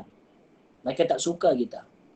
Kita kena bersabar. Sebab Nabi suruh sahabat bersabar ketika mana mereka ditekan, diazab oleh orang kafir pada ketika itu. Dan Nabi mengekang mereka tidak melakukan pertembungan secara kasar. Tidak. Sehingga kan mereka minta kepada Rasulullah, wahai Rasulullah, kita ni benar, kita lawan saja mereka. Apa jawapan balas Rasulullah? Inni umirtu bil afi fala tuqatilu. Kata Rasulullah, seperti mana diriwayatkan dalam Sunan Nasa'i, ketika mana sahabat minta kepada Nabi untuk perang, lawan balik musyrikin Mekah pada ketika itu, Rasulullah kata, inni umirtu bil afi. Buat masa sekarang, aku diarahkan untuk memaafkan apa yang mereka lakukan. Fala tuqatilu, jangan kita bertembung dengan mereka. Subhanallahil azim. Rasulullah konsisten meneruskan akhlak baik baginda sejak sebelum diutuskan menjadi nabi. Macam mana kita baca tadi, Sayyidatuna Khadijah sebut Rasulullah ni sekian. Model kemasyarakatan yang paling baik. Itu sebelum jadi nabi. Setelah jadi nabi pun baginda konsisten melakukan sebegitu rupa lah. Nampak nah? Dan bila kita sebut tadi, Rasulullah SAW suruh para sahabat bersabar, jangan melakukan pertembungan secara kasar. Ada satu cerita yang sangat sedih, yang saya pun tak tahulah. Kalau baca kisah ni kita akan ada rasa keinsafan. Sabarnya Rasulullah suruh para sahabat sabar sampai satu tahap kita tahu cerita yang melibatkan keluarga Yasir. Yasir, Sumayyah dan Ammar. Sehingga satu hari mereka ini diseksa, Rasulullah lalu, Rasulullah tengok mereka, Rasulullah sebut sabran ala Yasir. Fa inna maw'idakumul jannah. Wahai keluarga Yasir, sabar. Sesungguhnya tempat kamu di syurga. Kita pantang orang buat apa kat kita nak lawan balik. Tapi para sahabat dulu tak macam tu. Nabi suruh mereka bersabar. Sabran ala Yasir. Sabar ahli keluarga Yasir. Fa inna maw'idakumul jannah. Tempat kamu di syurga. Kita juga tahu Sayyidina Bilal diseksa bagaimana. Diletakkan di tengah panas terik oleh Umayyah. Diletakkan batu atas dadanya. Dan suruh kafir dengan Muhammad. Tapi tidak keluar daripada mulut Bilal melainkan ahadun ahad. Ahadun ahad. Ahadun ahad. Dan diriwayatkan juga ada sahabat yang tengok Bilal, dia diikat tali, kemudian ditarik oleh budak-budak. Salah satu bentuk siksaan kepada Bilal. Sedangkan Bilal pada waktu itu sebut, ana kafirun billata wal uzza. Aku tetap kafir kepada Lata dan Uzza. Aku tetap kafir kepada Lata dan Uzza. Taatnya mereka kepada Nabi SAW, Nabi sebut suruh sabar. Nampak? Dan kemudiannya reaksi dan tindak balas secara aman. Baginda kita sebut dah menghalang pertembungan secara kasar, tetapi tidak menghalang reaksi dan tindak balas secara aman. Baginda tak halang. Rasulullah tak halang. Cuma jangan bertembung secara kasar dengan orang kafir. Nak reaksi, nak buat tindak balas secara aman, dipersilakan. Ini ditunjukkan, kita bagi salah satu contoh lah. Ketika mana Bilal diseksa, para sahabat lain tak duduk saja. Abu Bakar bila tengok Bilal diseksa, maka Abu Bakar kata kepada Umayyah, ala tattaqillah fi hadal miskin hatta mata. Abu Bakar kata ke Umayyah, kamu ni tak takut Tuhan ke? Duk buat kat Bilal macam ni. Sampai bila kamu nak seksa Bilal? Maka Umayyah kata, yang merosakkan Bilal ialah kamu, bukan aku. Oleh itu, kalau kamu nak selamatkan Bilal, selamatlah. Umayyah kata ke Abu Bakar. Apa Abu Bakar pergi tumbuk Umayyah kata? Mereka beri reaksi dan tidak balas secara aman. Abu Bakar buat apa? Abu Bakar kata, baiklah, aku akan tebus Bilal.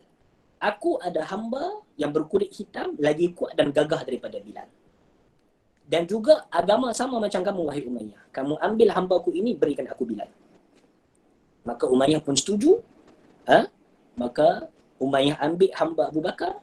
Bilal dilepaskan, dijual kepada Abu Bakar. Abu Bakar bila dapat Bilal diberdekakan serta-merta oleh Abu Bakar. Radhiyallahu anhuma wa radhiyallahu anhu sahabati ajma'in.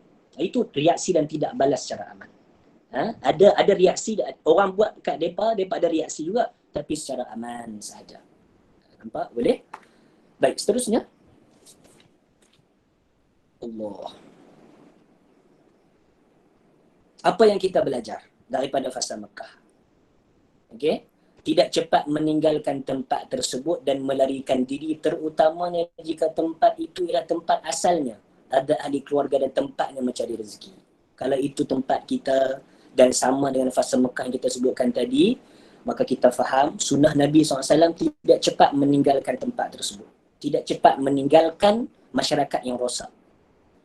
Nabi SAW duduk di Mekah 13 tahun. Bersabar. Sunnah Nabi tidak cepat meninggalkan tempat yang rosak masyarakatnya. Okey? Dan begitulah juga sunnah para Nabi yang lain. Nabi Ibrahim bila dah berdakwah sampai dia kena baling dalam api, okey? Barulah Nabi Ibrahim bukan give up, maksud kata figure out something lah, okey? And then begitu juga Nabi Lut alaihissalam, begitu juga Nabi Nuh alaihissalam, kesemua mereka tidak cepat meninggalkan masyarakat. Semua bersabar dahulu. Bahkan perlulah individu tersebut bersabar dan menunjukkan tidak balas yang baik, mulia dan aman supaya dapat menzahirkan akhlak mulia yang diimani serta meninggalkan kesan yang baik kepada tempat tersebut. Okey? Bila kita bersabar, tiba-tiba kita berpindah. Okey? Kita tunjukkan akhlak baik semasa kita dizalimi. Maka masyarakat akan belajar daripada kita akhlak yang baik. Cuba tengok dia tu, kena zalim, orang buat dia macam-macam. Orang aniaya dia, tapi dia tetap sabar, dia tetap senyum. 10 tahun dia sabar macam tu, tapi hari ni dia dah tak ada dah. Takkan kita tak belajar apa-apa daripada dia? Maksudnya dia menunjukkan akhlak, role model yang baik kepada masyarakat. Itu yang Rasulullah buat di Mekah. Okay? Kemudian wajib berakhlak mulia kepada sesiapa pun, tidak kira kepada saudara seagama ataupun tidak. Akhlak mulia bukan sekadar kat kawan kita, bukan sekadar orang Islam sahaja. Orang bukan Islam kena akhlak mulia juga. Ini dibuktikan. Ini adalah satu poin yang sangat hebat bila saya baca buku Syekh Ali Jumaah. Ini dibuktikan Rasulullah ketika hari akhir baginda di Mekah, baginda masih orang percaya untuk dijadikan tempat simpan barang. Walaupun baginda dibawa agama lain, tetapi masyarakat Mekah masih percaya Rasulullah. Rasulullah lah yang jaga barang-barang mereka. Wadi'ah. Nampak tak? Kita adalah musuh dengan kawan tu. Kita tak percaya lah kat dia. Tapi yang pelik Rasulullah, orang bermusuh dengan Rasulullah, dalam masa yang sama mereka mempercayai Rasulullah. Boleh bayang tak betapa teguhnya personality Rasulullah SAW, hebatnya Rasulullah. Orang bermusuh dengan dia, tapi orang tak boleh menolak, tak boleh menafikan amanah, menepati janji dan mulianya Rasulullah SAW. Sampai di akhir fasa Mekah pun, sebelum hijrah pun, Rasulullah masih lagi orang duk taruh barang dekat dia. Orang kafir taruh barang dekat Rasulullah. Sehingga kan bila Rasulullah pergi ke Madinah, Rasulullah tak biarkan barang itu macam tu saja. Bagi rosak dah. Rasulullah amanahkan kepada Sayyidina Ali, tolong kembalikan barang-barang mereka ini kepada tuan dia. Ini benda yang saya pun tak boleh buat. Kalau tuan-tuan boleh buat, subhanallahil azim, ni akhlak yang sangat hebat lah oleh Rasulullah SAW. Bayangkan tengoklah. Jadi tak bermakna orang tu berlainan agama kita buat kat kita, aniaya kita boleh makan harta dia, tidak. Kita boleh buat zalim dekat dia balik, tidak. Rasulullah tidak ajar sebegitu. Rasulullah tidak mengajarkan model kemasyarakatan begitu. Rasulullah tidak mengajarkan model kemasyarakatan begitu. Boleh? Kemudian tidak mengasingkan diri daripada masyarakat, bahkan perlulah memanifestasikan kehidupan masyarakat. Dan kita dah sebut dah tadi, Rasulullah macam mana kan? Beriltizam dengan kelembutan, kemesraan dan kasih sayang dalam menyampaikan dakwah dan ketika berinteraksi dengan non-Muslim. Sedia maklum, sabar dan cuba sedaya upaya menanggung kesusahan dan keperitan yang ada. Inilah seorang Muslim, model kemasyarakatan yang ditunjukkan oleh Nabi SAW ketika mana berada di fasa Mekah. Oleh itu, mana-mana kita yang mendapati kita hidup dalam kehidupan masyarakat yang sama dengan fasa Mekah, kita perlu mempraktikkan apa yang kita belajar ini. Boleh faham ya? Okey, seterusnya, kita cuba ringkaskan. Pukul 11 dah, ya Allah. Baik, fasa awal Madinah. Fasa awal Madinah, kita okey. 13 tahun di Mekah, Nabi berpindah, Nabi dan para sahabat berhijrah ke Madinah. Madinah ini, walaupun kita tengok sekarang hebat, cantik, permulaannya tidak sebegitu rupa. Tengoklah kepelbagaian struktur masyarakat Madinah macam mana. Pertama, insya-Allah Ustaz Pedro teruskan, masih semangat. Masih semangat. Semua masih semangat tapi saya sudah lapar. You know? Okey. Kita tengok penduduk asal Madinah iaitu golongan Ansar dan juga golongan Muhajirun yang berhijrah dari Mekah berkongsi kehidupan dengan mereka. Penduduk asal Madinah, Ansar, datang orang luar Muhajirun berkongsi kehidupan dengan mereka. Satu pasal. Okey? Kepelbagaian tu struktur masyarakat Madinah. Seterusnya, Muhajirun, orang luar yang datang itu daripada Mekah, terdiri daripada kelompok, puak dan kabilah yang berbeza dan mempunyai sejarah peribadi tersendiri. Pula dah. Contohlah orang Bangla, mai daripada Bangla, mai kat kita. Hak mai tu gangster ada, orang soleh ada, orang kaya, orang miskin ada, macam-macam latar belakang. Masuk main negara Malaysia kita. Itu juga Madinah. Muhajirin yang main itu bukan satu kelompok saja, banyak kelompok. Masuk Madinah. Ansar penduduk asal Madinah, bumi putera Madinah ni, macam tu, terdiri daripada Aus dan Khazraj yang telah pun lama bermusuhan untuk merebut kepimpinan tertinggi di Madinah. Disebutkan dalam kitab-kitab tafsir, permusuhan mereka generasi demi generasi memakan 120 tahun pergaduhan mereka. Hak luar datang entah bagaimana, penduduk asal bergaduh dah beratus tahun. Tu dia Madinah. Okay? Di Madinah terdapat orang Islam, munafik, Yahudi, musyrik dan penyembah berhala. Agama pula dah berbeza. Golongan Yahudi terdiri daripada Bani Qainuqa, Nadir, Quraizah dan Khaybar mengambil kesempatan melalui permusuhan Aus dan Khazraj. Yahudi kita kena ingat. Daripada dulu sampai sekarang, mereka lah punca permusuhan. Apabila Aus dan Khazraj bertembung, bergaduh, ada Yahudi yang menyokong Aus, ada Yahudi yang menyokong Khazraj. Yahudi yang menyokong Aus dan Khazraj ini, mereka lah yang mempersiap-sediakan senjata. Aus dan Khazraj beli daripada mereka dan mereka mengaut keuntungan daripada kerja jahat mereka ini. Ini Yahudi. Take note, daripada dulu perangai mereka sampai sekarang tidak berubah. Mengambil kesempatan di sebalik permusuhan dan pertelingkahan. Okey? Itu struktur masyarakat Madinah. Saya nak tanya kepada hadirin hadirat. Kita kalau datang ke Madinah, kita tengok kepelbagaian yang macam ni, pening kepala tak macam mana nak menyatukan penduduk Madinah yang sangat-sangat berbeza ini. Sangat bermasalah. Sangat banyak krisis. Tapi Rasulullah datang boleh menyatukan mereka. Ini hebatnya Rasulullah. Orang yang bawa agama Islam, kita boleh belajar akan bawa penyatuan kepada orang. Orang yang belajar agama Islam, ingat pada pelajar ilmu, tidak kira Mesir, Madinah, Jordan dan sebagainya. Kalau balik ke Malaysia, anda perlu bawa perpaduan. Bukan bawa perpecahan. Tolong ambil maklum, ini adalah sunnah Nabi SAW, bawa perpaduan. Kalau kita balik di sini, di Malaysia, kita belajar hebat di Mesir dan sebagainya. Tapi kita bawa satu perkara yang boleh memecah belahkan umat. Itu bukan sunnah Nabi SAW. Itu tak faham Islam lagi itu. Itu baru ni, saya dalam Facebook ada sound sikit lah puak Wahabi. Payahlah mereka ni. Bagi dalil mereka tak setuju kerana kita bagi warta kerajaan negeri Kedah. Undang-undang. Fatwa yang diwartakan sebut sekian. Maka mana-mana orang Kedah yang nak bawa fahaman Wahabi tidak boleh kerana ia bersalah dengan undang-undang. Kita sebut Nabi SAW bawa perpaduan. Antara perpaduan boleh dicapai dengan menghormati undang-undang. Maka kita fahamlah itu pemikiran kita ketika mempelajari sunnah. Nampak nah? Boleh nah? Baik, seterusnya. Allah. Apa yang Nabi buat di Madinah? Kita tengok. Pertama, Nabi membina masjid.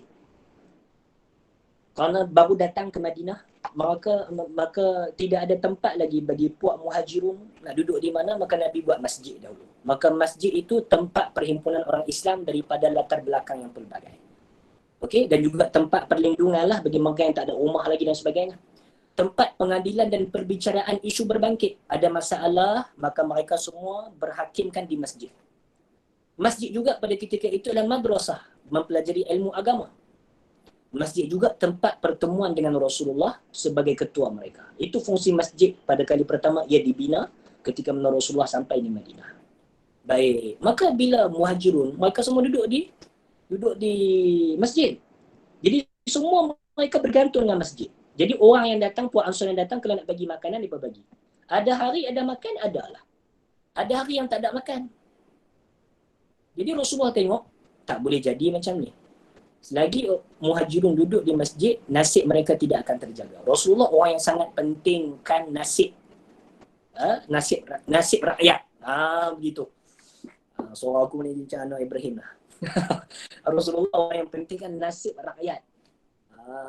Lepas tu Rasulullah bila masjid ni Rasulullah kata macam short term punya solution saja. Untuk long term masjid bukan lagi solution dia. Oleh itu untuk long term punya solution Rasulullah buat program tautan persaudaraan. Ini terjemahan saya. Program tautan persaudaraan. Persaudaraan apa dia? Persaudaraan antara Ansar dan Muhajirun. Individu di kalangan Ansar mengambil seorang daripada Muhajirun untuk dijadikan saudara. Dibawa pulang ke rumah, tak duduk di masjid dah. Dan juga diberikan peluang pekerjaan. Hebat minda Rasulullah ini. Nampak? Hebat. Model kemasyarakatan ini sebagai pemimpin. Nampak tak? Maka Rasulullah SAW mempersaudarakan Sa'ad ibn Rabi' dengan Abdurrahman bin Auf. Rasulullah mempersaudarakan antara Hamzah dengan Zaid ibn Harisah. Rasulullah mempersaudarakan Ja'far bin Abu Talib dengan Mu'az bin Jabal. Rasulullah mempersaudarakan Bilal dengan Abu Ruwaihah, Abdullah ibn Abdurrahman Al-Khasmi. Maka Rasulullah mempersaudarakan sebegitu. Supaya apa? Supaya nasib muhajirun terbela dan terjaga dengan belas ihsan daripada golongan Ansar. Ini adalah taktik Rasulullah SAW. Baik, setelah daripada buat masjid, ada hubungan, ada tautan persaudaraan, dah jadi keluarga dah. Ansar dengan Muhajirun bukan lagi orang berasingan tapi dah jadi keluarga. Langkah seterusnya Rasulullah mencetuskan Piagam Madinah. Piagam Madinah ini ialah dokumen perundangan tertinggi di Madinah. Semua rakyat Madinah mesti patuh kepada Piagam Madinah. Piagam Madinah ini juga adalah apa yang kita sebutkan sekarang sebagai perlembagaan persekutuan yang ada di Malaysia sekarang. Sama, Piagam Madinah, dokumen perundangan tertinggi di Madinah, perlembagaan persekutuan, dokumen tertinggi perundangan, dokumen perundangan tertinggi di Malaysia. Mana-mana undang-undang walaupun antarabangsa bersalahan dengan perlembagaan persekutuan Malaysia, undang-undang antarabangsa tersebut akan terbatal dengan sendirinya. Ini penting perlembagaan persekutuan kita. Ambil daripada mana? Ambil daripada Piagam Madinah. Lihat bagaimana Malaysia mentatbikkan sunnah Nabi SAW. Sebab itu kita kena hargai negara kita Malaysia. Kerana negara ini ada perlembagaan persekutuan sebagaimana Madinah ada Piagam Madinah yang diasaskan oleh Nabi SAW. Jangan kita bermusuh dengan negara kita sendiri. Jangan kita tidak ada perasaan cinta kepada negara. Jangan. Mencintai negara satu keperluan. Menjaga negara kita satu kemestian. Kena cinta negara kita. Boleh? Kita tengok Piagam Madinah satu bentuk perjanjian yang menjunjung konsep kesamarataan tanpa mengira agama, bangsa, kabilah dan lain-lain. Itulah perlembagaan persekutuan kita. Elemen dititik beratkan ialah kemanusiaan dan kerakyatan. Hak kemanusiaan dan hak kerakyatan. Okay? Penduduk Madinah bersatu di bawah satu pimpinan politik yang menjanjikan perlindungan kesamarataan. Itu. Perlu pemimpin sekarang ini mengkaji Piagam Madinah. Piagam Madinah satu bentuk perjanjian bebas. Golongan Yahudi tidak dipaksa menandatanganinya. Tak dipaksa. Tapi setelah dibacakan Piagam Madinah kepada mereka, maka secara sukarela menandatangani Piagam Madinah. Orang Yahudi tanda tangan Piagam Madinah kerana di dalam Piagam Madinah ada kesamarataan dan keadilan. Tertarik mereka dengan Piagam Madinah yang disusun oleh Nabi SAW. Seterusnya kita tengok Piagam Madinah ni tebalnya tengah mana? Kita tengok. Itu saja Piagam Madinah. Satu setengah muka. 1,5 helai saja. 1,5 helai saja. Itu kecil sikit lah. Ada semua ada dalam ni. Ada dalam ni. Cantik. Okey, kita tengok. Yang terakhir kita tengok kandungan Piagam Madinah. Yang pertama, kehidupan yang aman untuk semua. Piagam Madinah menjanjikan, memperuntukkan kehidupan yang aman untuk semua. Maknanya apa dia? Ini dapat dilaksanakan dengan menyekat segala proses penjajahan ataupun menjadi tali barut kepada musuh luar Madinah. Musuh kepada Madinah. Dan wajib mempertahankan Madinah dan tidak boleh melakukan kezaliman. Okey? Ya, ini juga adalah program persekutuan kita. Seterusnya, menjanjikan keamanan. Sesiapa yang menyertai Piagam Madinah ini, keamanan bagi pihak dia akan dijanjikan oleh kerajaan pada ketika itu. Okey? Seterusnya, ada kebertanggungjawaban individu. Apa maksudnya?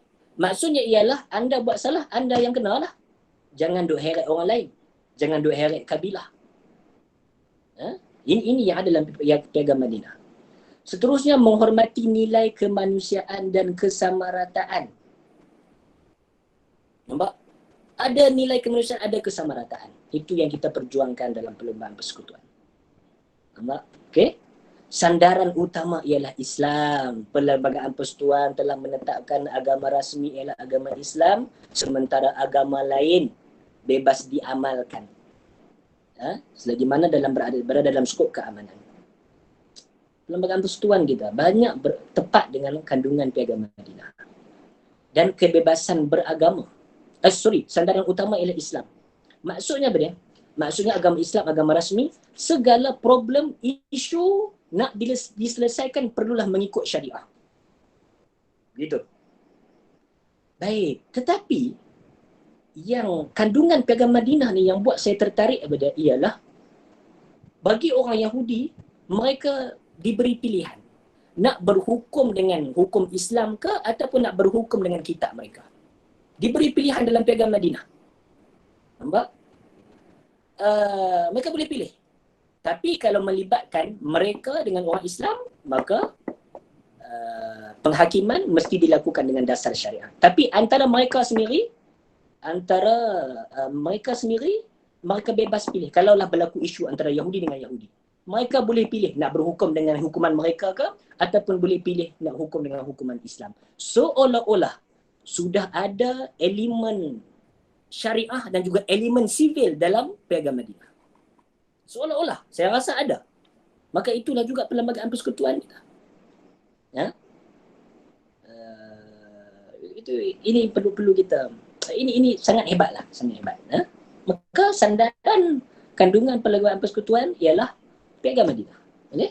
Dan juga ada kebebasan beragama. Bukankah di Malaysia juga ada kebebasan beragama? Kita sebutkan tadi dah. Perkara berapa, saya pun tak ingat perkara berapa itu. Jadi kita tengok kandungan Piagam Madinah, ada kesamarataan dan sebagainya. Maka ini yang membuatkan orang Yahudi dan juga orang lain daripada Yahudi tertarik dengan Piagam Madinah yang mengandungi keadilan dan juga kesamarataan, keamanan, kedamaian dan sebagainya. Jadi nampak tak? Jadi kita bawakan dua fasa sahaja, fasa Mekah dengan fasa awal Madinah, kerana berkait rapat daripada segi penghayatan dan juga daripada segi praktik. Bagaimana kita di fasa Madinah, bagaimana umat Islam di fasa Mekah, bagaimana umat Islam di fasa Madinah, fasa awal Madinah. Yang sekarang kita berada di fasa awal Madinah, Malaysia lebih tepat, lebih sesuai dengan fasa awal Madinah. Oleh itu kita dah belajar, tadi kita sebut dah, kalau fasa awal Madinah, umat Islam perlu buat apa? Wal muqam fihi muqamul musawah. Kalau kita berada di dalam fasa awal Madinah, kita perlu menekankan konsep kesamarataan. Okey? Dan dalam perlembagaan persekutuan kita ada hak bumi putera. Tak ada masalah. Tak ada masalah itu. Mestilah kita punya tempat ni. Mestilah ada keistimewaan sedikit. Wal ikha, ingat orang Islam yang berada di Malaysia kena tautkan persaudaraan. Tak kira dengan sama Islam atau bukan musuhan. Yang ketiga, ta'awun, tolong menolong. Tak kira lah sama Islam ataupun bukan Islam. Asalkan benda itu boleh dilakukan, sah di sisi syariat, tolong. Okey? Wal muwatanah lil jami', hak kerakyatan. Bila seseorang itu dah ada hak kerakyatan, dia berhak mendapatkan hak kerakyatan dia. Nampak? Boleh nak? Jadi itu yang perlu dilakukan oleh umat Islam di Malaysia tanpa kita bertembung dengan realiti yang ada. Jangan anggap Malaysia bukan negara Islam. Jangan anggap Malaysia ini negara yang berada dalam kejahilan. Bahkan Malaysia ini berada di atas sunnah Nabi SAW melalui penghayatan kita daripada sunnah Rasulullah dan melalui diskusi buku kita At-Ta'ayush Ma'al Akhar. Siapa yang boleh baca bahasa Arab disarankan sangat untuk beli kerana buku ini dia bincangkan saya buka sikit lah. Yang pertama dia bincang mengenai fasa-fasa, 4 fasa tersebut. Kemudian dia bincang mengenai beberapa kaedah. Al-Lafzah, Al-Latifah, Nazariyah, Zihabil Mahal, ada beberapa ni. Dan seterusnya ada risalah-risalah Khalifah Islam kepada wakil-wakil mereka yang berada di tempat lain. Antaranya yang popular ialah surat Sayyidina Ali kepada Al-Ashtar An-Nakhai. Surat Sayyidina Ali yang mengandungi hubungan antara rakyat dengan negara. Hubungan antara rakyat dan negara. Islam zaman Sayyidina Ali lagi dah ke depan dah tentang perkara sebegini. Okey? Kena buat terjemahan. Susah juga terjemahan. Tak apa nak ada masa. Kalau tim Liqah Asy'ariyah boleh buat terjemahan sangat-sangat cantik. Sangat cantik. Ada lagi khutbah Khalifah Abu Bakar ketika menjadi pemimpin, khutbah Umar Al-Khattab ketika menjadi pemimpin, khutbah Sayyidina Osman, khutbah Sayyidina Ali. Dan baru-baru ini Datuk Seri Anwar Ibrahim dia ada buat Tazkirah Zuhur. Dia bincangkan tentang surat Sayyidina Ali kepada Al-Ashtar di Mesir. Jadi dijadikan itu sebagai panduan tazkirah. Dia baguslah. Baguslah. Alhamdulillah jadi sumber itu sumber khazanah Islam juga. Jadi alhamdulillah. Jadi saya rasa sekadar itu sahaja kesempatan masa saya minta ampun, minta maaf dah pukul berapa sekarang ni? 11 minit. Ustaz Nazrul Nasir. Okay. Ya betul. Ustaz Nazrul Nasir ada pernah buat pembentangan buku ini. Sangat-sangat bagus. Jadi sekadar itu dahulu minta ampun, minta maaf 11-7 minit. Dah lama kita bersama pada malam ini. So saya rasa dengan kesempatan yang ada kita dapat mempelajari sunnah Rasulullah, dapat menghargai kehidupan kita dan dapat mempelajari model kemasyarakatan yang terbaik yang ditunjukkan oleh Nabi SAW. Saya minta ampun, minta maaf. Sebenarnya ada satu lagi slide kita nak tengok hadis-hadis pilihan dalam kehidupan bermasyarakatan ini. Kita nak tengok Rasulullah bagi tahu apa pasal kita. Bagaimana kehidupan masyarakat yang sebenar secara khusus. Jadi kita secara rambang saja kan. Ada hadis-hadis yang saya petik daripada Sunan Tirmizi. Saya tak dapat nak bicarakan pada malam ini kerana kesempitan yang agak kesempitan masa. InsyaAllah kalau ada peluang kita bertemu di kesempatan yang lain, kita bincangkan apa yang patut insyaAllah. Terima kasih semua. Minta ampun, minta maaf. Sehingga bertemu lagi. Wassalamualaikum warahmatullahi wabarakatuh. Yusri angkat tangan bersiapa Yusri? Ustaz Firdaus dan asatizah yang lain, terima kasih bersama dengan saya. Kalau ada kesilapan dan kesalahan boleh ditegurlah, tidak ada masalah. Allah Subhanahu wa taala alam. Kembali kepada pengurusi majlis. Wa jazakumullahu khairan katsiran. Dan Abdul Lafi atas perkongsian tentang buku yang kita sedang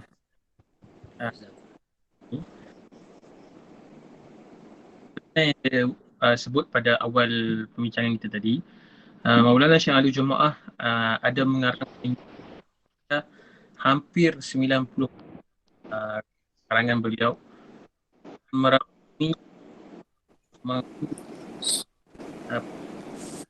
berbagai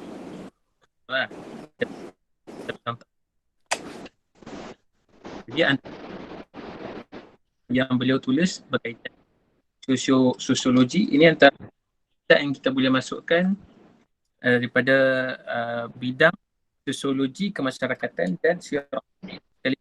Jadi ini menunjukkan kepada kita banyak lagi tanah sirah nabawiyah yang kita boleh kaji, yang kita boleh baca.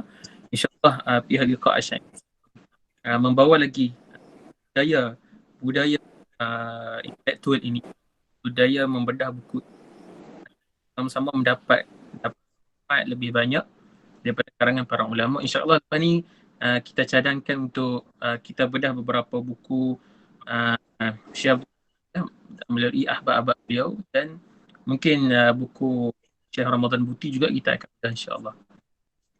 Jadi ada Wafiq. Ya. Tadi ada soalan, saya tak dapat baca. Ada soalan tanya, Sirah Nabawiyah Ibn Al-Ansari atau tidak? Bukan Itu Ibn Syam. Wallahualam. Ibn Dulu Ustaz Hakim tahu ke jawapan? Ana pun tak tahu. Ibn Syam Al-Ansari itu tak silap saya yang karang kitab Khatrun Nada, dan Khatrun Nada lah yang kitab Nahwu. Ini Ibn Syam lain.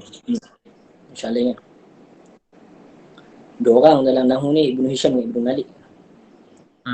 Itu yang Hisham. Ini lain karang Surah Nabawi. Banyak kitab-kitab yang boleh. Ya betul. Lain. Dua individu lain. Bukan yang ini. Bukan ya. Masing-masing Ustaz Hakim menjawab. InsyaAllah kita akan tamatkan sesi kita. Terima kasih banyak kepada Ustaz Abdul Lafi. Kitab tu Ustaz Hakim, kita ada jual di Maktabah mana? Tak bersih kot. Kitab ni Ana pun tak tahu lah. Duduk.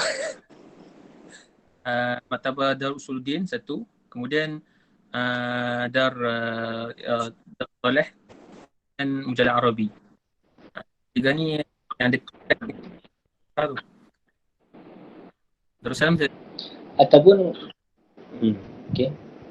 Banyak tempat dia jual kitab ni, ataupun kalau boleh terus pergi ke Madhifah Syekh Sa'idah. Banyak jual kitab Syekh Ali. Mungkin ada lah, mungkin. Boleh beli kat situ. Dekat ada jual. Kena order dekat penjual buku kot kalau nak beli. Kau Asyirah kena terjemah buku ni. Anda tak sempat. Master. Kita sedang ada KPT akan buat terjemahan. Sekarang buat satu grup untuk terjemah ni. Dan dijayakan sekarang dikendalikan oleh Kelantan. Saya bagi alhamdulillah. saya bagi tugas ini pada Alhamdulillah. Sri. Gagasan Syekh Ali Jumaah ni ke Kelantan insya-Allah. Itu ada maklumat pada Ustaz Faiz. Darul Wabil Said. Cawangan pada Ustaz Faiz. Kiranya banyak sangat dah buku-buku Syekh Ali Jumaah yang dijual di maktabah, banyak dah. Alhamdulillah. Boleh dapatkan. Ya. banyak kesempatan sikit ya Ustaz Hakim. Kesempatan sikit-sikit nak mencelah sedikit. Saya menggalakkan semua hadirin-hadirat yang ada pada kita malam ini terus menyokong Liqa' Asy'ariyah dan juga menyokong Akademi Pemikiran Turas kerana mereka membawa gagasan pemikiran Syekh Ali Jumaah. Kita bukan kata Syekh Ali Jumaah yang terbaik, cuma kita berlumba untuk memberi manfaat kepada ummah dengan cara yang terbaik. Kita tak katakan Syekh Ali Jumaah is the one. Maksud kata no one can defeat Ali Jumaah. No. Tidak. Kita tidak taksub sebegitu rupa. Syekh Ali Jumaah mengajarkan kepada kami tentang keterbukaan. Anda nak mengambil ilmu kepada siapa, ambillah. Janji bawa manfaat kepada umat. Kerana itu Syekh Ali Jumaah pesan kepada para Azhari bawa balik az-zik wal fiqh. Zikir dengan fikir. Kena bawa balik kepada masyarakat. Zikir dengan fikir. Jadi berfikirlah. Dalam masa berfikir, kita berzikirlah. Jadi itu bagi saya merupakan satu kejituan ilmu yang bagus yang dibawa oleh Syekh Ali Jumaah. Ada zikir, ada fikir. Ada fikir, ada zikir. Jadi idea Syekh Ali Jumaah ini sangat wajar dipelajari, terutamanya orang-orang muda yang bersama dengan kita sekarang. Sangat penting supaya kita nak bagi manfaat kepada umat, bukan mencari nama, bukan mencari publicity murahan. Moga amalan kita ini diterima oleh Allah Subhanahu Wa Taala. Itu saja. Okay, terus lagi. Saya ucapkan kepada Wafi. InsyaAllah dalam untuk pengumuman sebelum kita tamatkan, InsyaAllah lepas ni kita akan buat lagi diskusi buku berkaitan dengan buku-buku tokoh-tokoh Islam, antaranya Prof. Naqib Al-Atas, yang insyaAllah kita akan laksanakan buku Prof. Al-Atas, kemudian buku Syekh Ramadan Bali dan buku Syekh Abdullah, beberapa tokoh lagi insyaAllah kita akan semoga program yang bersifat akademik, ilmu, kita akan kembali budaya ini dan nak kurangkan hujam-menghujam label dan sebagainya ke budaya. Jadi insyaAllah kita akan teruskan budaya ini, semoga akan memberi manfaat Dan jangan jadi wahabi. dan tidak khusus sebagai penuntut ilmu. InsyaAllah setakat itu untuk malam. Terima kasih kepada semua hadir yang menyertai. Semoga mati oleh Allah. Jadi setakat itu